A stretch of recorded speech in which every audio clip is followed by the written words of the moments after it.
Et voilà, nous voilà à Oraison, dans la zone d'activité des bouillonnettes, chez notre ami Stéphane, qui nous accueille pour qu'on vous explique comment on fabrique la grelinette.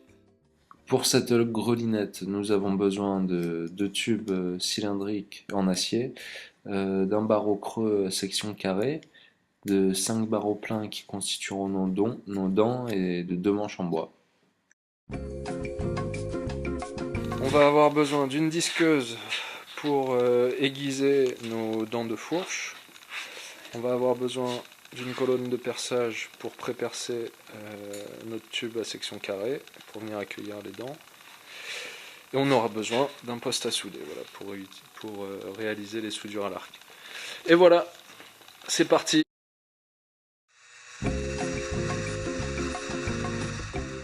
Ici les dents aiguisées sur 3,5 cm de long, on va maintenant les courber à environ 30 degrés.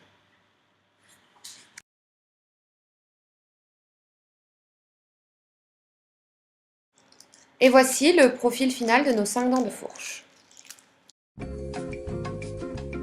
Le perçage des trous commencera par le repérage des zones à percer à l'aide d'un pointeau, en se référant au milieu du tube à section carrée et en respectant un entr'axe d'environ 11 cm entre chaque trou.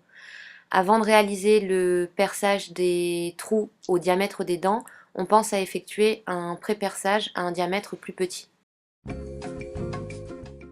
Dans cette troisième étape, nous allons réaliser le positionnement ainsi que le maintien en position de tout l'ensemble pour la réalisation de la soudure.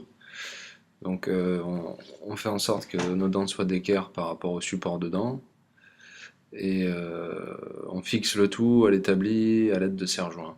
Voilà. Alors il est conseillé de s'exercer avant de se lancer dans la soudure sur des chutes de métaux. Voilà, une fois que le résultat du cordon est concluant, on passe à la soudure des dents sur son support de dents. Et ensuite, on viendra souder les tubes cylindriques qui viendront recevoir les manches en bois.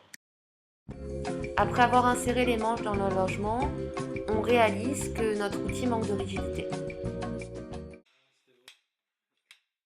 Pour rigidifier notre grunette, on a percé à mi-hauteur nos manches, on a mis une tige filetée entourée d'un tube et boulon et rondelle pour plaquer l'ensemble.